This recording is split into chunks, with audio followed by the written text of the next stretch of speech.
আমি একজন ইতিহাসবিদ। পুরনো সভ্যতা আর রহস্যময় স্থাপত্য খুঁজে বের করাই আমার কাজ। কয়েক সপ্তাহ আগে এক স্থানীয় গ্রামবাসীর কাছে শুনলাম একটা পরিত্যক্ত মন্দিরের কথা। মন্দিরটা গভীর এক জঙ্গলের মাঝে, যেখানে দিনের আলো ঠিকমতো পৌঁছায় না। মন্দির নিয়ে অনেক গল্প প্রচলিত। কেউ বলতো মন্দিরে প্রবেশ করা মানে মৃত্যু, কেউ বলতো যারা ভেতরে গিয়েছে তারা আর কখনো ফিরে আসেনি। এমনকি গ্রামের মানুষও মন্দিরের কাছে যাওয়ার সাহস পায় না। এমন গল্প শুনে আমি কি চুপ করে বসে থাকতে পারি? ঠিক করলাম, আমি নিজেই সেখানে যাব। মন্দিরের রহস্য উন্মোচন করতে হবে। পরের দিন সকালে আমার যাত্রা শুরু হলো। গাইডের জন্য গ্রামে অনেক চেষ্টা করলাম, কেউ রাজি হলো না। বাধ্য হয়ে একাই রওনা দিলাম। জঙ্গলটার যত গভীরে যাচ্ছিলাম ততই পরিবেশ বদলে যাচ্ছিল। গাছগুলো বড়, কিন্তু পাতাগুলো কালচে সবুজ, যেন দীর্ঘদিন ধরে প্রাণহীন। বাতাস ছিল অস্বাভাবিক ঠান্ডা। কিছুক্ষণ হাঁটার পর অবশেষে সেই মন্দিরটা দেখতে পেলাম। মন্দিরটা খুবই পুরনো, পাথরের তৈরি। এই স্থাপনাটা গাছে আর লতায় ঢাকা পড়ে গেছে। চারপাশে কোনো পাখি বা প্রাণীর শব্দ ছিল না, শুধু এক শূন্য নীরবতা। মন্দিরের প্রবেশপথে দুদিকে দুটি বিশাল মূর্তি। মূর্তিগুলোর মুখ ছিল বিকৃত, তাদের চোখের অংশে গভীর গর্ত। মনে হচ্ছিল তারা আমাকে পর্যবেক্ষণ করছে। আমি সাহস সঞ্চয় করে মন্দিরের ভেতরে প্রবেশ করলাম। মন্দিরের ভেতরটা বাইরে থেকে আরও ভয়ঙ্কর।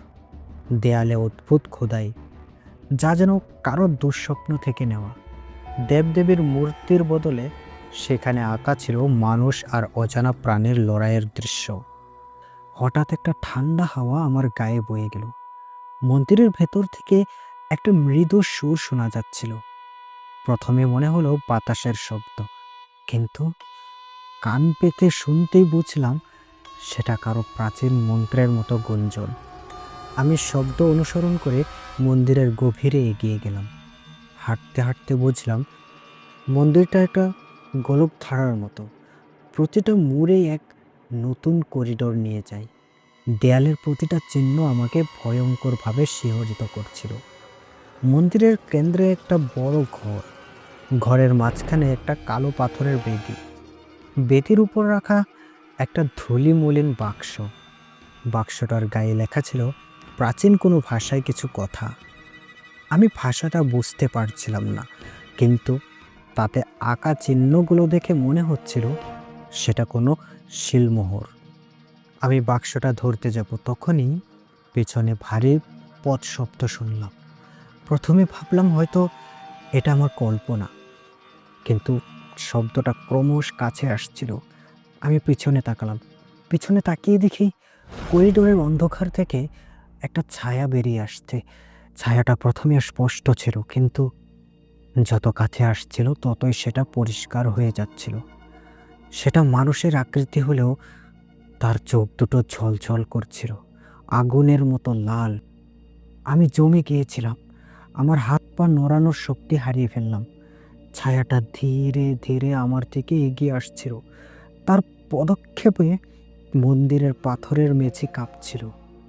আমার ভিতর থেকে একটা ভয়ঙ্কর শব্দ বেরিয়ে এলো। চিৎকার করার চেষ্টা করছিলাম, কিন্তু গলা থেকে কোনো আওয়াজ বের হচ্ছিল না। তখন হঠাৎই আমার পেছন থেকে একটা শীতল বাতাস এসে ধাক্কা দিল। বাক্সটার দিকে চোখ গেল। সেটার গায়ে খোদাই করা চিহ্নগুলো হঠাৎই আলোকিত হয়ে গেল। বাক্সটা থেকে অদ্ভুত একটা শব্দ বের হচ্ছিল, যেন ভেতরে কেউ শ্বাস নিচ্ছে। আমি ভয় আর কৌতূহলের এক অদ্ভুত মিশ্রণে বাক্সটা খুলে ফেললাম। ভেতরে যা দেখলাম তা বর্ণনা করা কঠিন। একটা ছোট্ট পাথরের মূর্তি ছিল সেখানে। মূর্তিটা দেখতে খুব সাধারণ মনে হলেও সেটার চোখ থেকে এক অদ্ভুত আলো বের হচ্ছিল।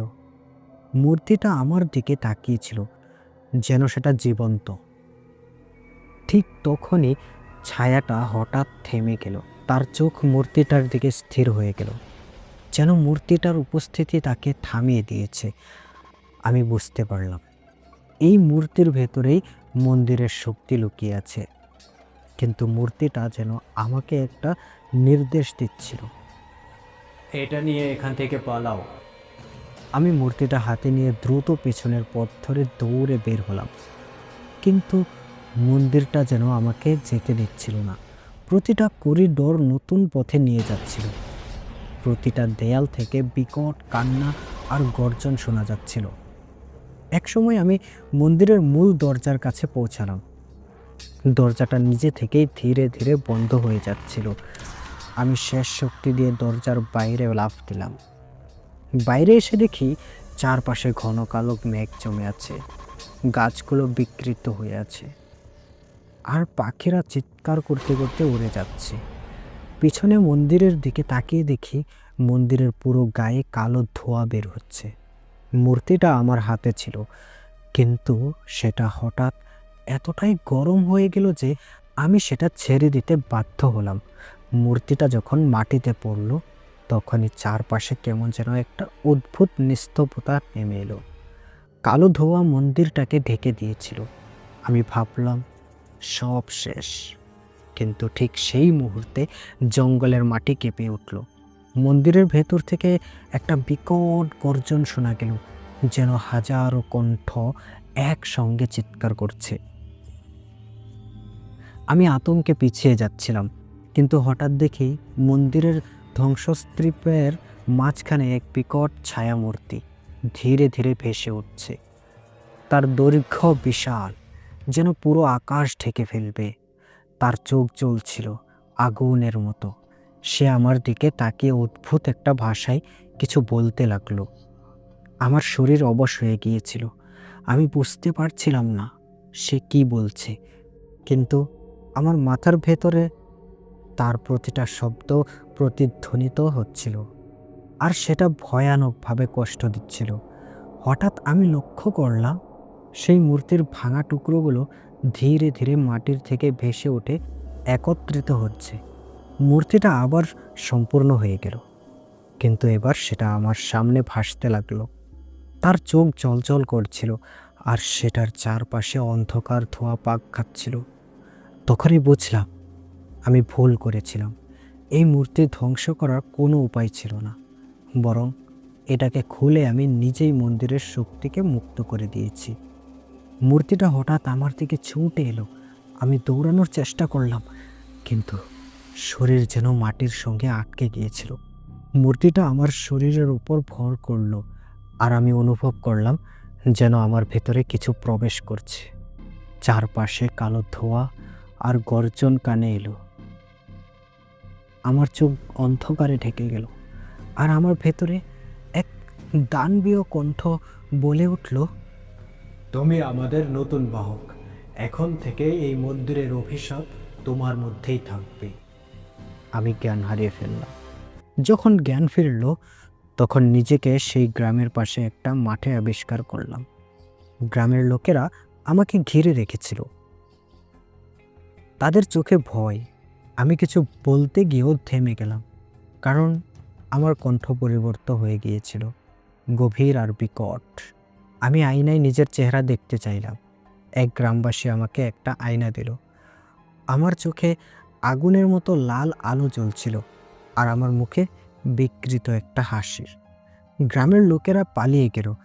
আমি জানতাম এখন আমি আর সেই আগের মানুষ নেই। মন্দিরের শক্তি আমার ভিতরে ঢুকে গেছে। আমি শুধু জানতাম রাতের অন্ধকারে আমি নিজেকে আর নিয়ন্ত্রণ করতে পারবো না। মন্দির ধ্বংস হয়নি, আমি এখন সেই অভিশপ্ত শক্তির বাহক, এবং এই পৃথিবী এখন তার নতুন শিকার। আমি গ্রামের পথ ধরে হাঁটতে শুরু করলাম, কিন্তু কিছুই স্বাভাবিক লাগছিল না। গ্রামের লোকেরা যেখানেই আমাকে দেখতো, সেখান থেকে দৌড়ে পালিয়ে যেত। তারা ভয়ে কাঁপছিল, যেন আমি কোনো দানব। মনে হয়েছিল আমি নিজেকে আর নিজের শরীরকে ঠিকমতো নিয়ন্ত্রণ করতে পারছিলাম না। আমার মাথার ভেতর সেই ভয়ঙ্কর কণ্ঠ প্রতিধ্বনিত হচ্ছিল, তুমি আমাদের বাহক, তুমি আমাদের কাজ শেষ করবে। আমার হাত পা মাঝে মাঝে কাঁপতে শুরু করলো, আর শরীরে অদ্ভুত একটা তীব্র চাপ অনুভব করতাম। কিন্তু বাইরে থেকে শরীর ছিল বরফের মতো ঠান্ডা। এই অবস্থা থেকে মুক্তি পাওয়ার কোনো উপায় খুঁজে পাচ্ছিলাম না। একদিন রাতে যখন গ্রামের বাইরে একটা ফাঁকা মাঠে বসেছিলাম, তখন দেখলাম আকাশের চাঁদটা অদ্ভুতভাবে লাল হয়ে গেছে। পুরো আকাশটা যেন রক্তে রঞ্জিত। ঠিক সেই সময় জঙ্গলের ভেতর থেকে একদল কালো ছায়া ধীরে ধীরে আমার দিকে এগিয়ে আসতে শুরু করলো। ছায়াগুলো মানুষের আকৃতির হলেও তারা ছিল অসম্ভব লম্বা আর পাতলা। তাদের চোখ জ্বলছিল ঠিক মন্দিরের সেই ছায়ার মতো। তারা আমার চারপাশে গোল হয়ে দাঁড়ালো, যেন আমাকে ঘিরে ফেলতে চায়। তারা একসঙ্গে ফিসফিস করতে শুরু করলো। ভাষা আমি বুঝতে পারছিলাম না, কিন্তু সেটা শুনতে খুব অসভ্য লাগছিল। হঠাৎ করেই সেই ভয়ঙ্কর কণ্ঠ আমার মাথার ভেতর প্রতিধ্বনিত হলো, তাদের দিকে তাকাও, এটাই তোমার ভবিষ্যৎ। আমি বাধ্য হলাম তাদের দিকে তাকাতে। আর তখনই আমি দেখতে পেলাম সত্যিটা। সেই কালো ছায়াগুলো আমার মতোই মানুষ ছিল, যারা এক সময় মন্দিরের অভিশাপে আক্রান্ত হয়েছিল। তারা আমার দিকে হাত বাড়িয়ে বলল, আমাদের মতো হতে দাও। আমার শরীর এক অদ্ভুত শীতলতা দিয়ে ভরে গেল। আমি চিৎকার করতে চাইলাম, কিন্তু আমার মুখ দিয়ে কোনো শব্দ বের হচ্ছিল না। আমি মাটিতে পড়ে গেলাম, আর সেই ছায়াগুলো আমার শরীরের ওপর চেপে বসে একসঙ্গে আমাকে টানতে শুরু করলো। তাদের ছোঁয়া ছিল বরফের মতো ঠান্ডা, কিন্তু প্রতিটা স্পর্শে আমার মনে হচ্ছিল আমার ভেতরের প্রাণটা চুষে নিচ্ছে।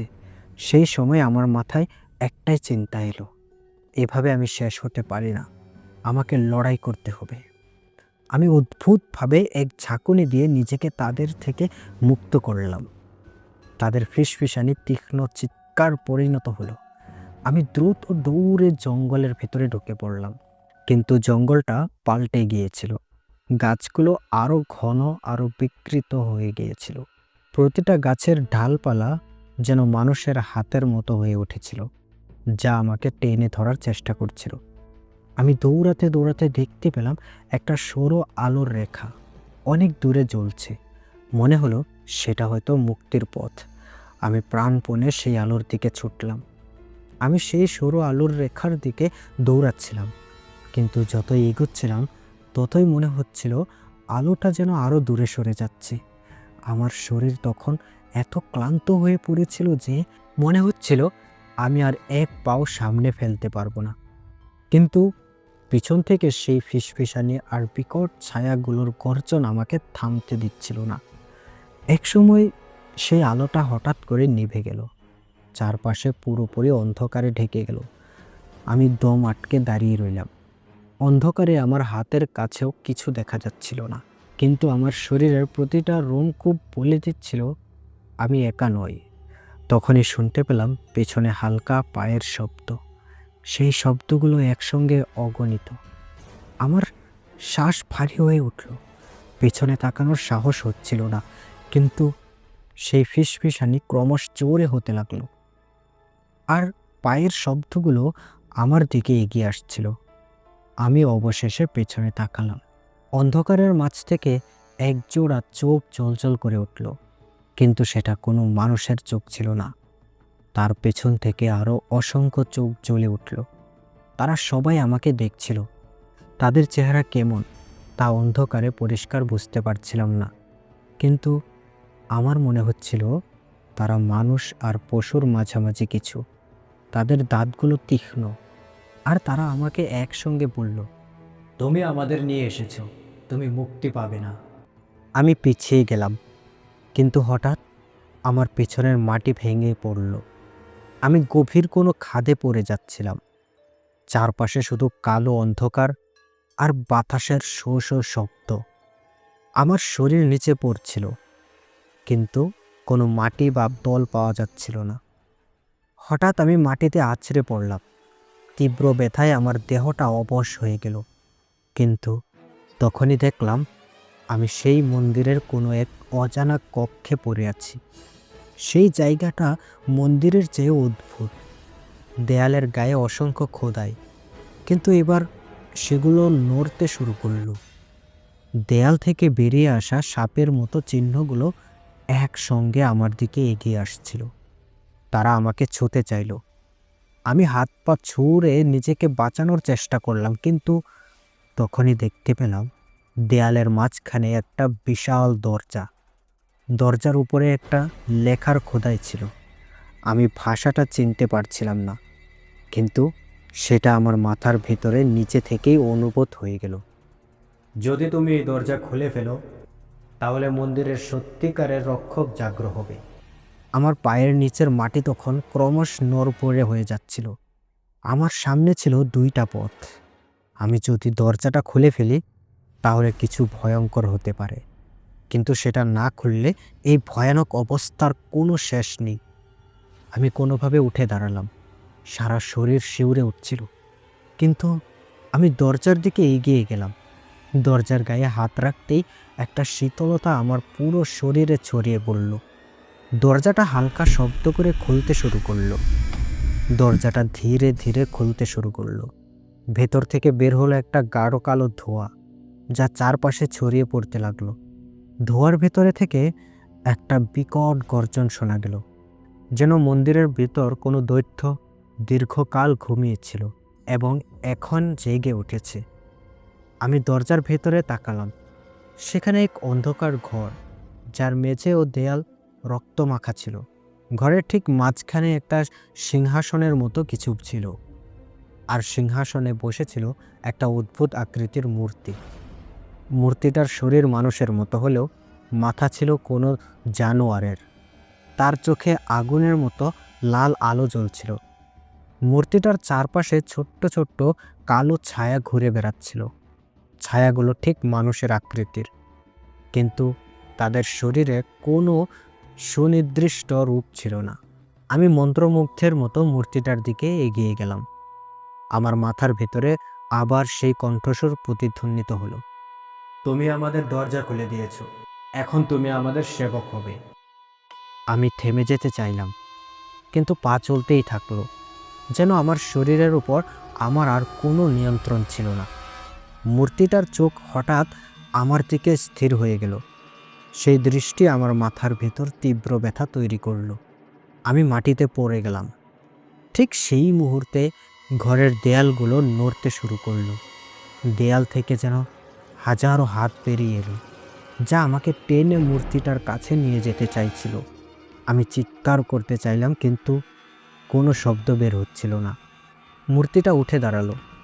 তার উচ্চতা এতটাই বেশি ছিল যে মনে হচ্ছিল সে পুরো ঘরটাকে ঢেকে ফেলবে।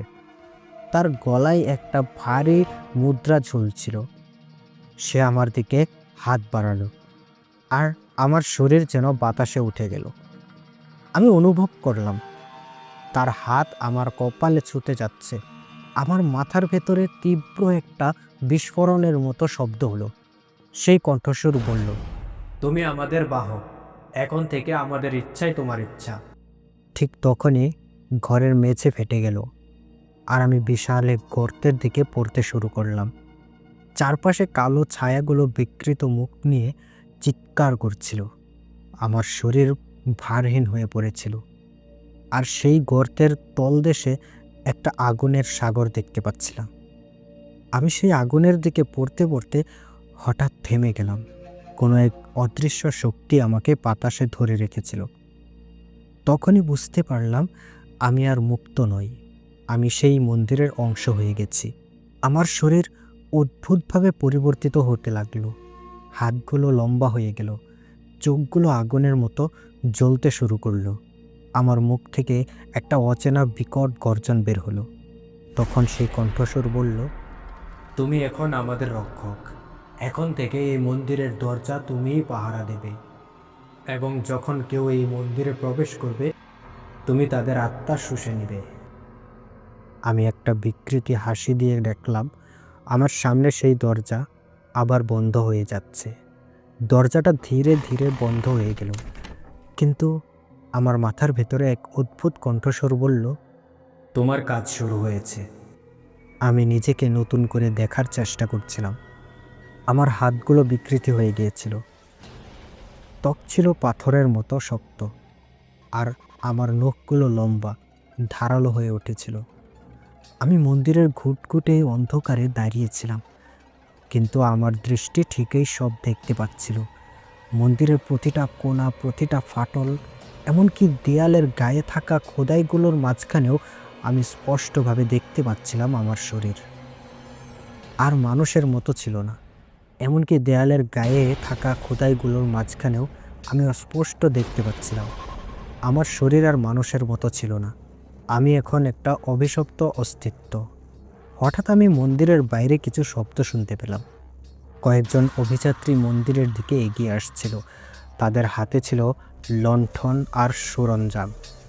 তারা মন্দিরের রহস্য উদ্ঘাটন করতে এসেছিল, কিন্তু তারা জানতো না কি অপেক্ষা করছে তাদের জন্য।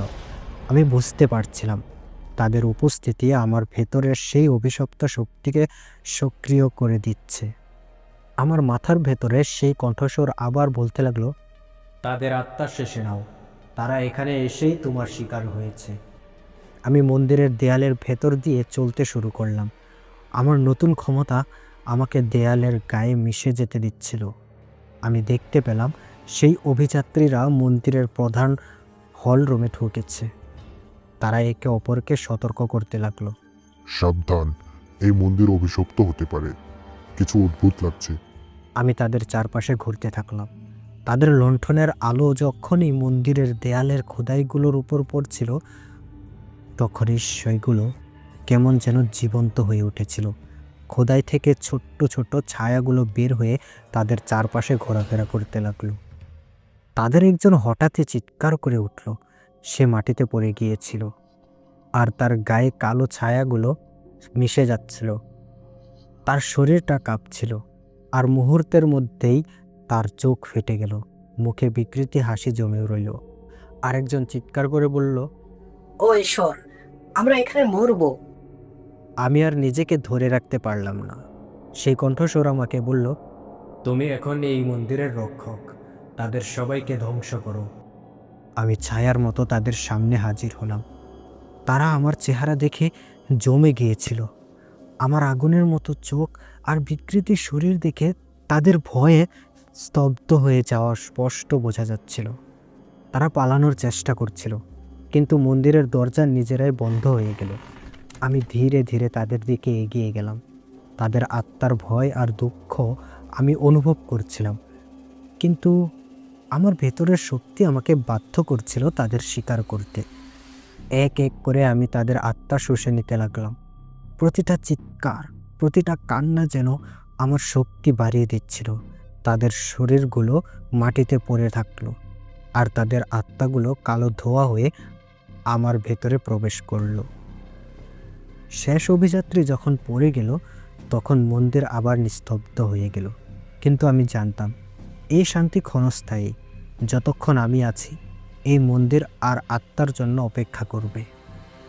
আমি একবার মন্দিরের বাইরে তাকালাম।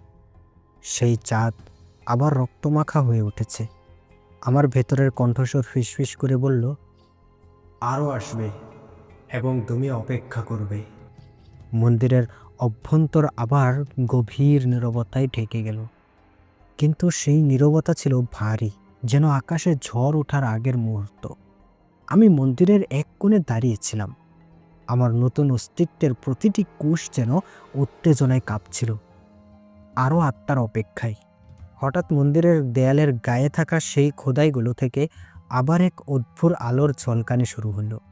খোদাইয়ের প্রতিটা অংশ থেকে ছায়ারা বেরিয়ে আসতে লাগলো, এবং তারা একসঙ্গে মিশে গিয়ে একটি বিশাল বিকৃতি মুখ তৈরি করলো। মুখটা সরাসরি আমার দিকে তাকিয়ে বলল, তোমার কাজ শেষ হয়নি। এই মন্দির কেবল শিকারের জন্য নয়, এটা একটি ফাঁদ, যা আরও বড় কিছু মুক্ত করার জন্য অপেক্ষা করছে। আমি কিছু বলার চেষ্টা করলাম, কিন্তু আমার কণ্ঠ বের হলো না। মুখটা যেন আমার মনের ভেতর ঢুকে পড়ল আর বলল, তোমার আত্মা কেবল আমাদের বাহক, কিন্তু তুমি জানো না এই মন্দিরের গভীরে কি লুকিয়ে আছে। আমি বিভ্রান্ত হয়ে পড়লাম। মন্দিরের এই গোপন কক্ষ আর সেই বিশাল দরজাগুলো, সব কিছু যেন আরও জটিল হয়ে উঠছিল। আমি ধীরে ধীরে অনুভব করতে পারছিলাম যে এই অভিশাপের পেছনে আরও গভীর কোনো রহস্য লুকিয়ে আছে। ঠিক তখনই মন্দিরের বাইরে থেকে শোরগোল শোনা গেল। এবারে একদল লোক বড় বড় যন্ত্রপাতি নিয়ে মন্দিরের দিকে এগিয়ে আসছিল। তাদের মধ্যে একজন সাংবাদিকের মতো দেখাচ্ছিল, আর বাকিরা হয়তো গবেষক বা পুরাতত্ত্ববিদ। একজন বলল, এটা কি সেই অভিশপ্ত মন্দির? আমাদের প্রমাণ দরকার যে এসব কেবল মিথ্যে। তারা মন্দিরের দরজা খুলতেই অদ্ভুতভাবে ভেতরের বাতাস তাদের ধাক্কা দিয়ে ঢুকিয়ে নিল। দরজাটা সঙ্গে সঙ্গে বন্ধ হয়ে গেল। আমি তাদের প্রবেশ দেখতে পেলাম। তারা মন্দিরের ভেতর ঢুকে পড়ল। তাদের টর্চের আলো অন্ধকারে ছড়িয়ে পড়ছিল। এবার আমার ভেতরের কণ্ঠস্বর বদলে গেল। সেটা আরও তীব্র, আরও হিংস্র হয়ে গেল। তারা আসছে, কিন্তু এরা কেবল শিকার নয়, তাদের সাথে আছে সেই চাবি যা মন্দিরের সবচেয়ে ভয়ঙ্কর শক্তিকে মুক্ত করবে। আমি তাদের দিকে এগিয়ে গেলাম। এবার মন্দিরের দেয়াল থেকে বেরিয়ে আসা ছায়াগুলো তাদের ঘিরে ধরতে শুরু করলো। কিন্তু তাদের একজন একটি কালো পাথর বের করে বলল, আমরা জানি তুমি কে, আমরা জানি কিভাবে তোমাকে থামাতে হবে। পাথরটি থেকে একটা উজ্জ্বল আলো বেরিয়ে এলো, আর সেই আলো আমার দিকে ছুটে আসতে লাগলো। আমি চিৎকার করে উঠলাম। সেই আলো আমাকে জ্বলতে বাধ্য করছিল। কিন্তু ঠিক তখনই মন্দির কেঁপে উঠল। দেয়ালের খোদাইগুলো জীবন্ত হয়ে তাদের দিকে ছুটে গেল। এক বিশাল গর্জনের শব্দে মন্দিরের মেঝে ফেটে গেল। সেখান থেকে যেন এক মহাজাগতিক অন্ধকার বেরিয়ে আসতে লাগলো। সেই অন্ধকার ছিল আগের সব কিছুর থেকেও ভয়ঙ্কর। আমি বুঝতে পারলাম মন্দিরের গভীর থেকে কোনো প্রাচীন দৈত্য জাগ্রত হয়েছে। সেই দৈত্যের কণ্ঠস্বর মন্দিরের প্রতিধ্বনি ভেদ করে বলল, আমাকে মুক্ত করেছ, এবার ধ্বংস আসবে। মন্দিরের ভেতর থেকে সেই মহাজাগতিক অন্ধকার বেরিয়ে আসছিল, আর তার সাথে এক প্রবল গর্জন। আমি মূঢ় হয়ে দাঁড়িয়েছিলাম। সেই দৈত্যাকার উপস্থিতি ধীরে ধীরে তার সম্পূর্ণ আকার নিচ্ছিল। তার শরীর যেন শূন্যতার তৈরি, আর তার চোখ ছিল জ্বলন্ত তারা। গবেষক দলটি আতঙ্কে জমে গিয়েছিল। তারা বুঝতে পারছিল তারা এমন কিছু জাগিয়েছে যা তাদের কল্পনার বাইরেও ভয়ঙ্কর। কিন্তু তাদের একজন যে কালো পাথরটি হাতে ধরেছিল দূর তার সাথে সামনে এগিয়ে এলো। তাদের একজন বলল, আমরা জানি তোমাকে কিভাবে থামাতে হবে। তার কণ্ঠে ভয় থাকলেও সাহস ফুটে উঠেছিল। দৈত্যটা তার দিকে তাকালো। তার চোখ থেকে লাল আলো বেরিয়ে এলো। মেঝের পাথরগুলো ভেঙে দিল। সে গর্জে উঠল, তোমরা আমায় থামাতে পারবে না। আমি এই মন্দিরের সাথে বাধা ছিলাম, কিন্তু এখন আমি মুক্ত। আমি পৃথিবীকে গ্রাস করব। আমি সেই বিশাল শক্তি অনুভব করছিলাম। আমার অস্তিত্ব সেই দৈত্যের সাথে জড়িয়েছিল। আমার ভেতরের কণ্ঠস্বর এবার বদলে গিয়েছিল। সেটা একটা বিকৃতি হাসিতে পরিণত হলো। ঠিক তখন গবেষক দলের নেতা কালো পাথরটি তুলে মাটিতে ছুঁড়ে ফেলল। পাথরটি ভেঙে গেল, আর তার ভেতর থেকে সাদা আলো ছড়িয়ে পড়ল। সেই আলো পুরো মন্দিরটাকে ভরে দিল। আমি চিৎকার করে উঠলাম। সেই আলো আমাকে পোড়াচ্ছিল। আমার নতুন শরীর গলে যাচ্ছিল, কিন্তু আমি অনুভব করলাম সেই আলো শুধু আমাকে নয়, সেই দৈত্যকেও ধ্বংস করছে। একজন গবেষক বলল, তুমি শেষ। এই পাথরে তোমার বন্দি জীবনের চাবি ছিল। আমরা তোমাকে আবার বন্ধ করতে এসেছি। দৈত্যটা গর্জে উঠল, আমাকে থামিয়ে লাভ নেই। আমি আবার ফিরে আসব। তোমাদের জগৎ আমার অধিকার হবে। আলো ক্রমশ উজ্জ্বল হতে লাগলো। মন্দির কাঁপতে শুরু করলো। দেয়ালগুলো ফেটে যাচ্ছিল। আমি অনুভব করছিলাম আমার অস্তিত্ব শেষ হয়ে যাচ্ছে। শেষ মুহূর্তে আমি দেখলাম সেই দৈত্য এক চিৎকার দিয়ে অদৃশ্য হয়ে গেল। আমি নিজেও ধুলো হয়ে যাচ্ছিলাম। আমার শেষ চেতনা কেবল একটি কথা বলছিল, আমি এই মন্দিরের সাথে চিরকাল বন্দী। যখন সব কিছু শান্ত হয়ে গেল, তখন মন্দিরটি ধ্বংসস্তূপে পরিণত হয়েছিল। সেই গবেষক দল কোনোভাবে বেঁচে গেল, কিন্তু তারা জানতো তারা কেবল অস্থায়ীভাবে এক মহাজাগতিক শক্তিকে থামিয়েছে। আর আমি সেই ধ্বংসস্তূপের এক অদৃশ্য ছায়া হয়ে রয়ে গেলাম। কেউ যদি কখনো ভুল করে সেই জায়গায় আসে, আমি অপেক্ষা করব। কারণ আমি জানি এই মন্দিরের অভিশাপ কখনো সত্যিকার অর্থে শেষ হয় না। এই গল্পটা এখানেই শেষ করা হয়েছে। জানি না কার কাছে কেমন হয়েছে। যদি ভালো লেগে থাকে তাহলে অবশ্যই একটি লাইক এবং শেয়ার করে দেবেন, আর কমেন্টে জানাবেন আপনার মূল্যবান মতামত। আর এমনই ভয়ঙ্কর ও রহস্যময় গল্প পেতে আমাদের ভৌতিক বার্তা চ্যানেলটি সাবস্ক্রাইব করে রাখুন। দেখা হচ্ছে পরবর্তী এপিসোডে। ততক্ষণে ভালো থাকুন, সুস্থ থাকুন। ধন্যবাদ।